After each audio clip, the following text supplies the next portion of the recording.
Was God a wrathful God? When you read the Old Testament, does God ever seem angry, violent, even terrifying? If you've ever wondered how the God who sends floods and plagues can be the same God Jesus called Father, then this video is for you. Because I'm not here to throw out the Old Testament, I'm here to ask a different question. What if the Old Testament is not the final revelation of what God is like? What if Jesus revealed that for us?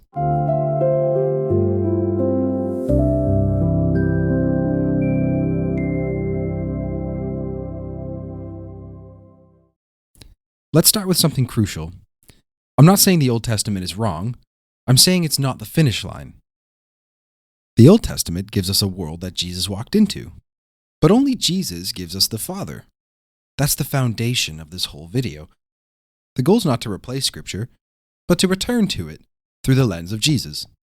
The guiding question becomes, if Jesus is the final revelation of God, then every picture of God has to be tested through him.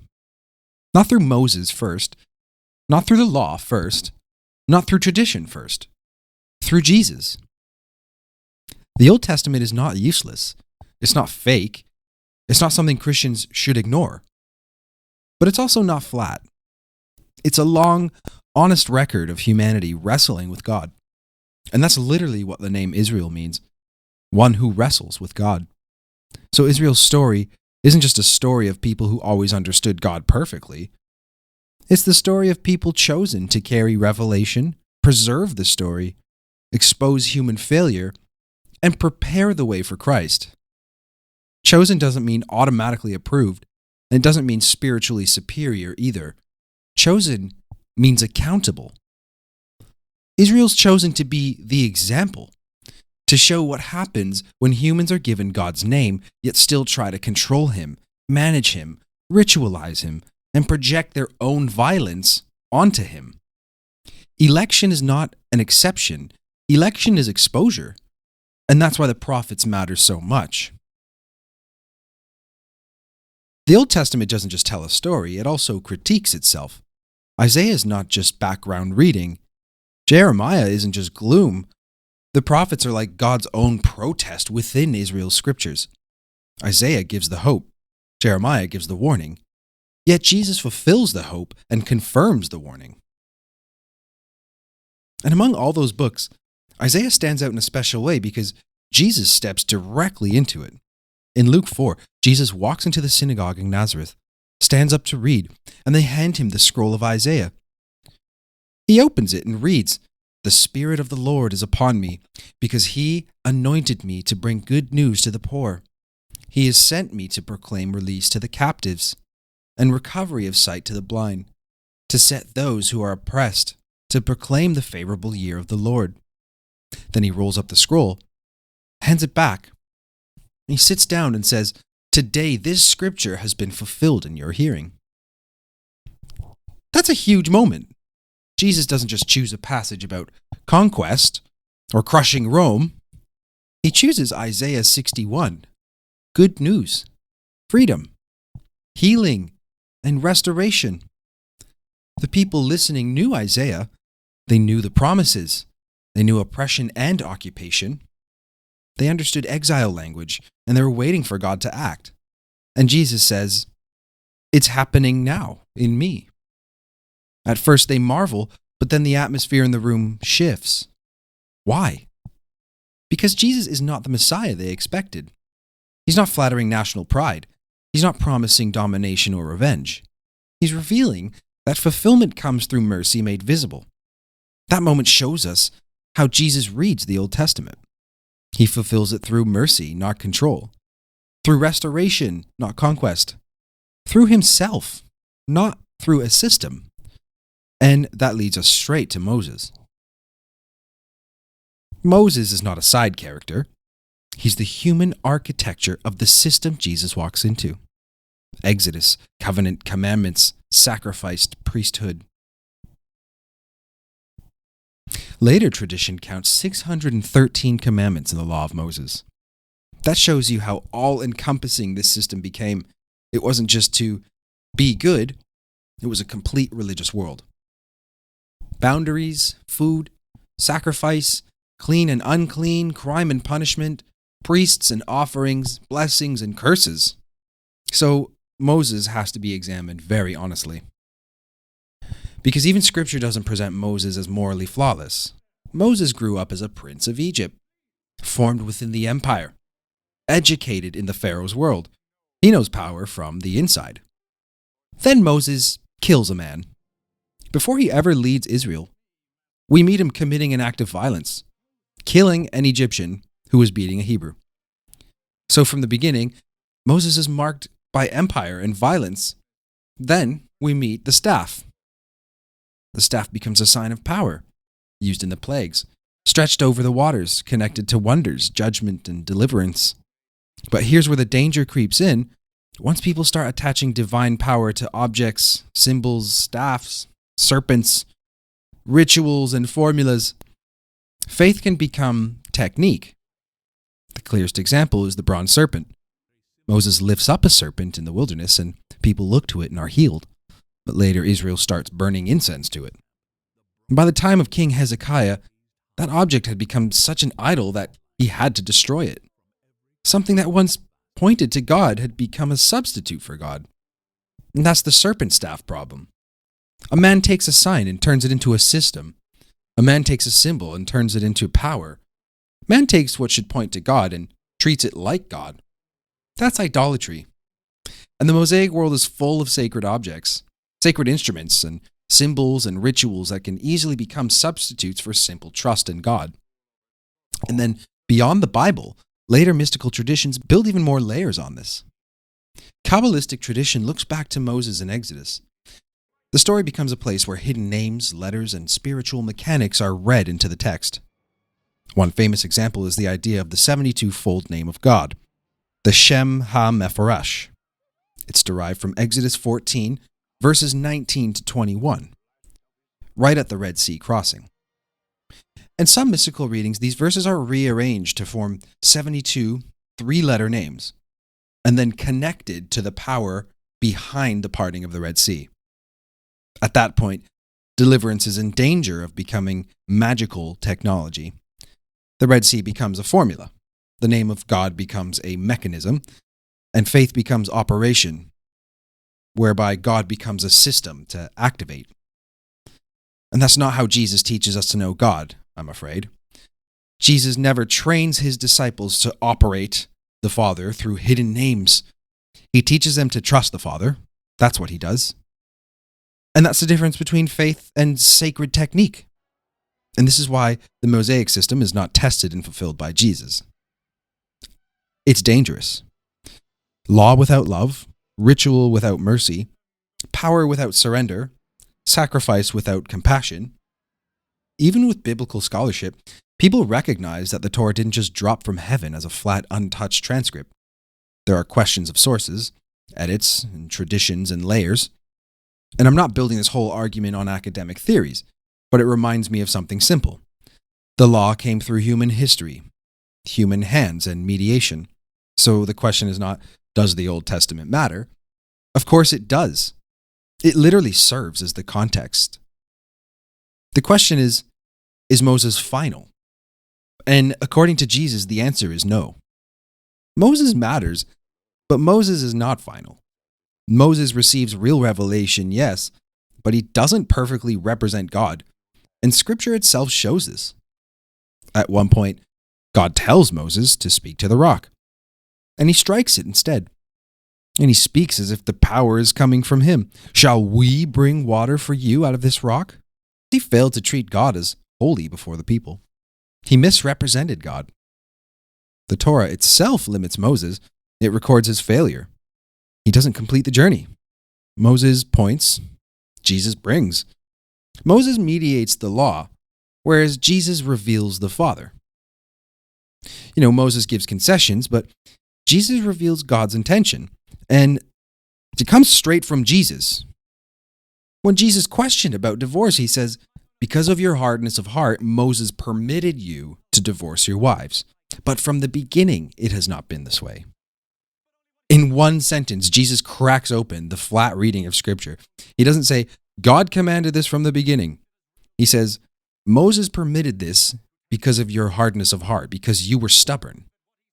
Some parts of Moses are concessions to human hardness, not pure reflections of God's heart. This doesn't demean Moses. It puts Moses in his proper place. The law gives structure, where Jesus reveals reality. John says it like this: "For the law was given through Moses, grace and truth were realized through Jesus Christ." He doesn't just say, law bad, Jesus good. He's actually saying the law was partial and Jesus is full. The law restrained people, yet Jesus healed. The law capitulated to the hardness of heart, whereas Jesus revealed the Father's heart. In the Sermon on the Mount, Jesus takes it even further. "You've heard that it was said, but I say to you." That's not casual commentary, that's authority. He doesn't abolish the law. He goes deeper than it. The law says, don't murder. Jesus goes to the anger underneath the murder. The law says, don't commit adultery. Well, Jesus goes to the lust beneath the adultery. The law says, eye for eye. Jesus says, do not retaliate even when he's captured and bound to face death. The law assumes enemy hatred, yet Jesus commands enemy love. The law restrains harm, but Jesus heals the source of harm. And that brings us to the question of wrath. Once you see that Moses permitted divorce because of hardness of heart, you have to ask how much wider the Mosaic system works the same way. The 613 commandments are not just abstract moral ideas. They include civil, ritual, purity, food, sacrifice, and penalty laws, as well as social regulations for a hardened people living in a violent ancient world. Within that system, Moses allows divorce. The law permits stoning. The law regulates animal sacrifice. The law sets boundaries around clean and unclean. The law manages violence, blood, guilt, punishment, and social order. But that doesn't automatically mean every part of that system is the pure, final image of God's heart. Some of it may be God meeting people in their hardness. Some of it may be God restraining chaos within an already violent culture. Some of it may be concession, not perfection. That is exactly why Jesus matters. Jesus does not reveal a God finally satisfied by divorce, stoning, blood, or ritual control. He reveals a Father who restores marriage to its original intention, ends the execution trap, desires mercy, not sacrifice, and commands love for enemies. So when we talk about wrath in the Old Testament, we cannot assume every violent law or judgment scene is a perfect window into God's character. We have to ask the Jesus question. Is this God's final heart? Or is this Moses managing human hardness until Christ comes? I don't believe God's wrath is like what humans often imagine. Does God oppose evil? Yes. Does God oppose sin? Yes. Does God judge corruption? Yes. But God is not a pagan storm god who flies into rage. He's not a tribal deity who demands blood to calm himself down. He's not Baal with a Hebrew name. And this is where we need to talk about Satan. One of the oldest religious mistakes is this: Satan destroys, and people blame God. Sin corrupts, and people blame God. Empires kill, and people blame God. Humans choose violence, and guess what? People blame God. Disaster strikes, disease hits, a nation fails, a child dies, a city burns, and people say, God did it. People skip over Satan, sin, human evil, demonic influence, corrupt rulers, violence, greed, and idolatry, and they attribute destruction directly to the character of God. That's called projection. It's not that God is absent. It's not that judgment is meaningless. But when humans attribute every disaster directly to God, they end up imagining God as the destroyer. And that's not how Jesus reveals the Father. Jesus reveals the Father as the one who seeks, heals, forgives, and restores, and overcomes destruction. Jesus makes a very clear distinction. The thief comes to steal and kill and destroy. I came that they may have life and have it abundantly. Stealing, killing, and destroying, that's the thief. Life, that's Christ. So when people see destruction and immediately say, That's God. They may be seeing the event, but missing the spiritual source behind it. This helps us approach stories like the flood and Babel, exiles and collapses, plagues even. I'm not saying these stories are fake. I'm saying ancient people constantly interpreted history through their religious imagination. Disaster? Oh, God did it. Nation falls. God struck them. Enemy defeated? God killed them. Plague? Oh, God punished you. So the event might be real, but the interpretation is still distorted. And Jesus forces us to ask, does this look like the Father that he reveals? Does this look like the one who says to love your enemies? The one who forgives his killers? The one who refuses to call down fire? I want to look at that last point. In Luke 9, a Samaritan village rejects Jesus. James and John ask if they should call down fire from heaven. You know, like the good old days, right? Come on, Jesus, let's smite that city. They're not inventing the idea either. They're pulling it from Elijah, from Scripture. And they think they're being biblical. But Jesus doesn't rebuke the village. He rebukes them. That one scene is devastating for a flat Bible reading. You can quote a violent story, apply it to your enemies, and still be completely out of step with the Spirit of Christ. The disciples wanted biblical fire. Jesus revealed the Father's mercy. So when people say, well, the Old Testament says God did violence, we have to ask, what does Jesus do when his own disciples try to imitate that violence in God's name? He stops them. The point is not the Old Testament is worthless. The point is that the Old Testament must be read through Jesus. The ancient world was full of blood religion. People believed gods needed to be appeased. They believed blood carried power. They believed sacrifices secured favor. Israel lived in that world. The Bible doesn't appear in a vacuum. It emerges in a sacrificial culture where violence is normalized and spiritualized. That's why Baal worship is so important to understand. Baal promised control. Do the ritual, offer the sacrifice, and he will secure the rain. He will secure the harvest. And he will secure your survival. See, Baal was a storm god, and for people who lived in this geographical region in the Middle East, a storm god could actually provide for you a lot, namely agriculture. That's not just wrong God theology, it's a wrong way of imagining God.